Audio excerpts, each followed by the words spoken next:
Assalamualaikum warahmatullahi wabarakatuh.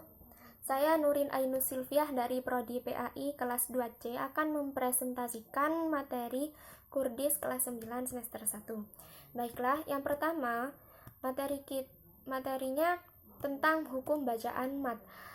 Menurut bahasa, mat di sini artinya panjang atau tambahan. Sedangkan menurut istilah, mat di sini merupakan ilmu tajwid yang memanjangkan bunyi atau suara bacaan menurut kadar atau ukuran tertentu ketika mengucapkan huruf mat tersebut.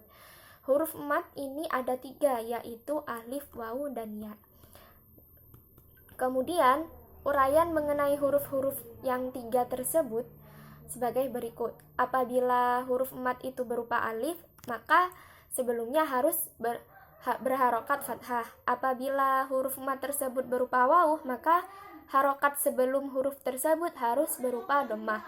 Begitu juga dengan kalau huruf matnya berupa ya, maka harokat sebelumnya harus berupa kasroh.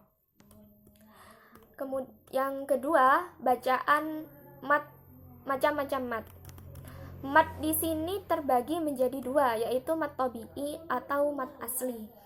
Kemudian yang kedua ada mat far'i. Mat far'i ini terdapat 14 macam. Jadi di sini kita akan membahas mat far'i, tapi hanya 4 yang kita bahas, yaitu mat lazim mutsaqal kilmi, mat lazim mukhaffaf kilmi, mat lazim mutsaqal harfi, dan mat lazim mukhaffaf harfi.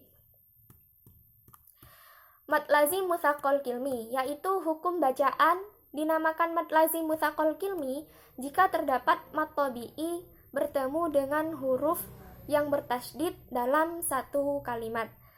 Panjangnya 3 alif atau 6 harokat. Contohnya waladhdallin. Dan yang kedua, mat lazim mukhaffaf kilmi. Hukum bacaan disebut mat lazim mukhaffaf kilmi, yaitu apabila ada mat badal bertemu dengan huruf mati atau sukun asli dalam satu kata.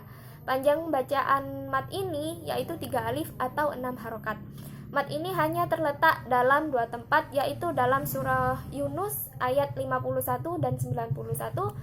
Contohnya al-ana.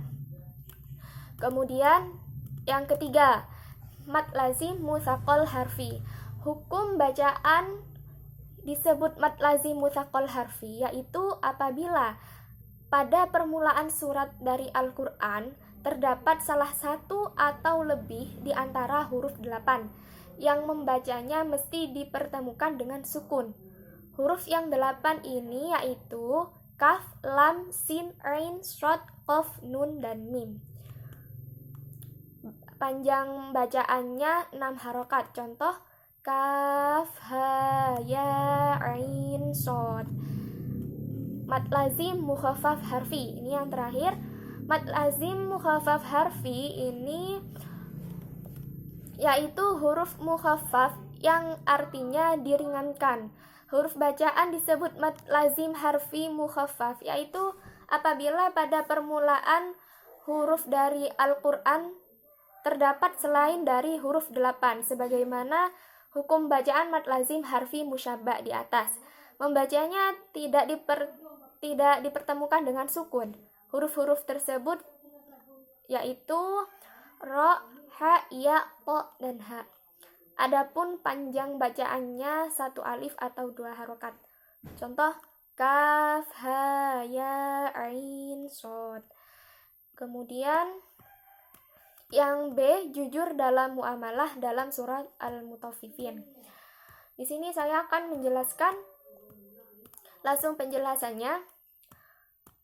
Kata wailun mempunyai beberapa arti, diantaranya kebinasaan, kehancuran, atau kata yang digunakan untuk mengancam atau mengadab, atau nama sebuah lembah di neraka jahanam. Al-Mutaffifin adalah orang-orang yang curang.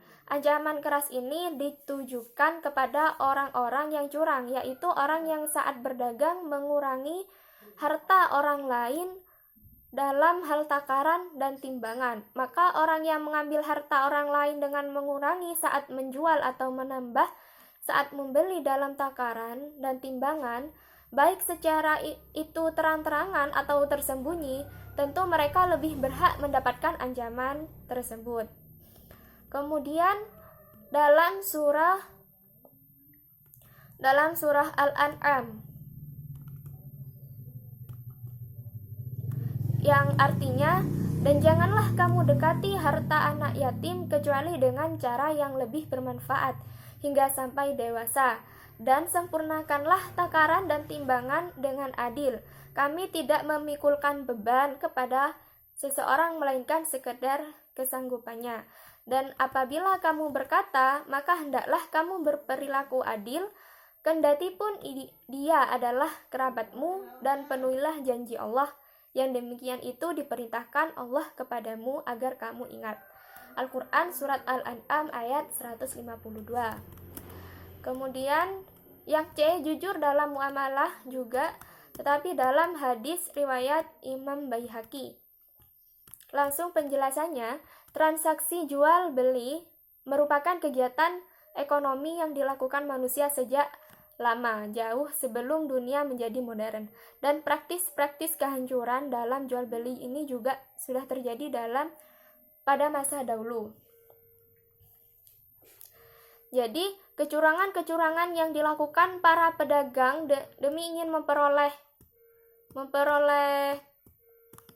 kekayaan yang cepat tidak akan diridhoi Allah, karena hal tersebut merupakan bentuk dari merampas hak orang lain secara sembunyi-sembunyi maupun secara terang-terangan. Allah memberikan pelajaran bagi kita dengan membinasakan sebuah kaum dan pedagangnya bersekongkol untuk melakukan kecurangan, yaitu kaum Madian.